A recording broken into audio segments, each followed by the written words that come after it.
घर का बंटवारा। अरे विनोद, तूने हलवाई को सारा सामान तो दे दिया है ना? अक्षय की शादी में कोई कमी नहीं रहनी चाहिए। आखिर सबसे छोटा भाई है तुम सबका। हाँ माँ, आप चिंता मत करो, मैं पूरा ध्यान रखूंगा। मंगल बेटा, तूने तो कहा था कि फूल का ऑर्डर दे दिया है, यहाँ तो फूल पहुँचे ही नहीं। अब क्या बहू की विदाई के बाद फूल आएंगे? माँ, मैंने अभी बात की है फूल वाले से, वो रास्ते में ही है।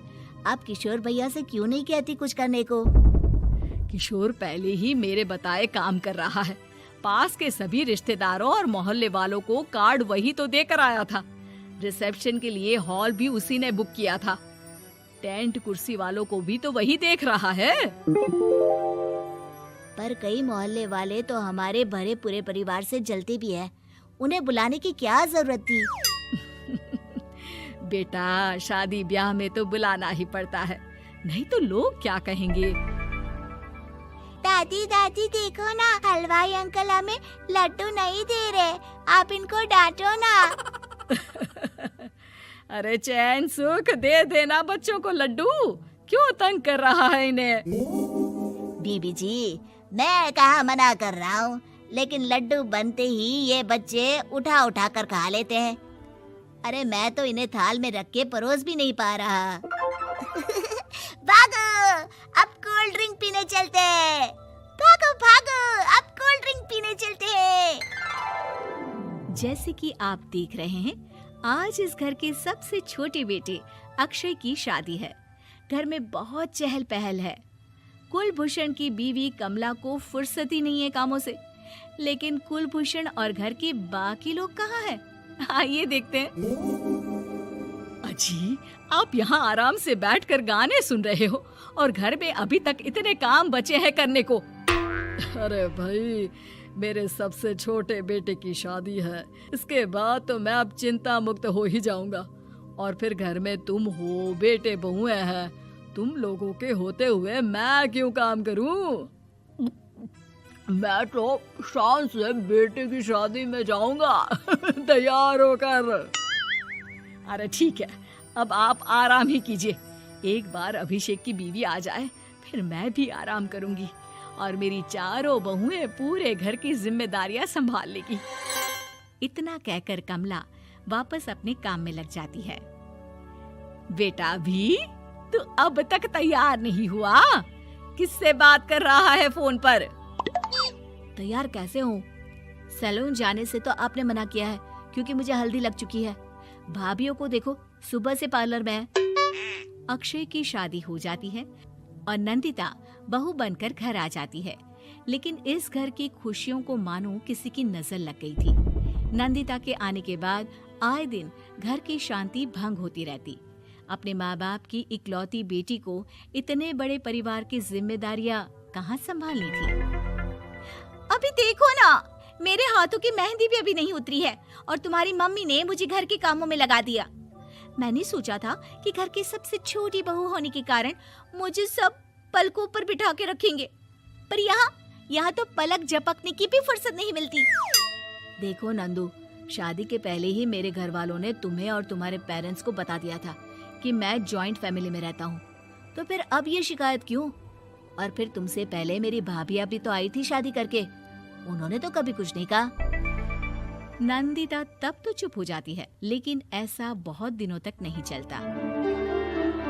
अरे नंदिता, माँ बाबूजी की दवाई का टाइम हो गया है, उन्हें दवाई दे आओ और उसके बाद सबके लिए नाश्ता बना देना। पर भाभी, मैं तो अभी अपना फेवरेट सीरियल देख रही हूँ।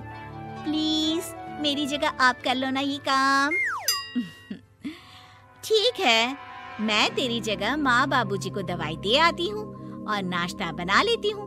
तू मेरी जगह पूरे घर की डस्टिंग करके 5 बच्चों को स्कूल के लिए तैयार करके भेज देना और दोपहर का खाना बनाने के बाद कपड़े धोकर सुखा देना। उसके बाद हम दोनों मिलकर बाजार जाकर सब्जी ले आएंगे, फिर डिनर की तैयारी कर लेंगे और उसके बाद बस भाभी, मैं माँ बाबूजी को दवाई देकर सबके लिए नाश्ता बना देती हूँ।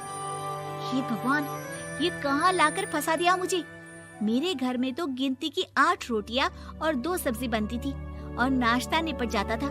यहाँ तो रोटियों का ढेर और सब्जियाँ बड़े बड़े पतीलों में बनानी पड़ती है। नाश्ता बनते बनते लंच का टाइम हो जाता है और लंच बनते बनते डिनर का।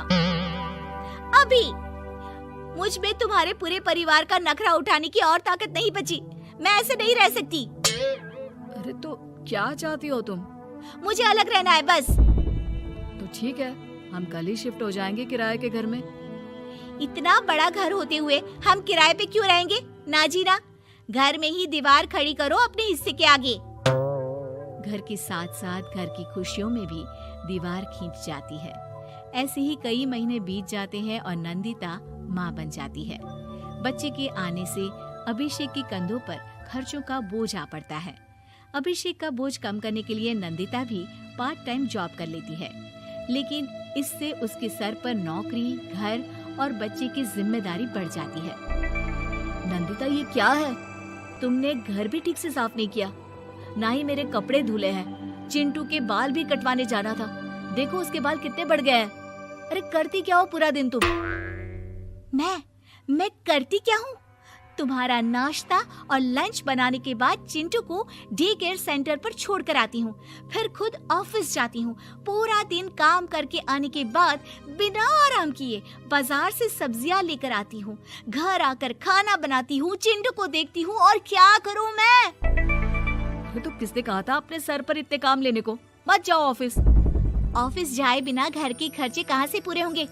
चिंटू की डे केयर का खर्च, उसके लिए बेबी फूड का खर्च, प्रेस वाले का खर्च, ये सब तुम्हारी सैलरी से होता नहीं है। अगर परिवार से अलग नहीं होती तो इतनी मुसीबतें नहीं उठानी पड़ती तुम्हें परिवार के साथ मिलकर काम करने में दिक्कत थी, लेकिन काम तो अब भी बहुत है तुम्हारे सर पर। चिंटू को भी डे केयर भेजने की जरूरत नहीं पड़ती। उसको गोद में खिलाने के लिए दादा दादी और घर के सभी बड़े होते। उसके साथ खेलने के लिए उसके भाई बहन भी होते। मेरे तीनों बड़े भाइयों के बच्चे भी बड़े हुए हैं, लेकिन बिना महंगा बेबी फूड खाए, क्योंकि मेरी माँ और भाभियाँ बहुत अच्छे से जानती है कि बच्चे को क्या खिलाना चाहिए। बिजली के बिल जैसे खर्चे भी सब मिलकर बांट लेते थे, लेकिन तुम्हें तो सबसे अलग रहने में ही मजा आता है, तो अब शिकायत क्यों करती हो? बस करो अभिषेक, बस करो। मैं मानती हूँ कि मैं गलत थी। मेरे एक गलत फैसले ने हमें बिल्कुल अकेला कर दिया है सबसे। एक घर में होते हुए भी हम बाकी परिवार से अजनबियों की तरह रह रहे हैं। अभिषेक और नंदिता की सारी बातें घर के बाकी लोगों को सुनाई दे रही थी। तभी कमला बोल पड़ती है। अरे नंदिता बहू, किसने कहा कि तुम अकेले हो? तुम्हारा इतना भरा पूरा परिवार है ना तुम्हारे साथ। हम तो बस ये चाहते थे कि तुम अपनी गलती समझ जाओ। अगर हम तुम्हें समझाते तो शायद तुम ना समझती, लेकिन अपनी गलती का एहसास तुम्हें खुद हो गया है, तो अब तुम समझ चुकी हो परिवार में एक साथ रहने का मोल क्या होता है। मम्मी जी, मुझे माफ कर दीजिए, अब ऐसा दोबारा कभी नहीं होगा।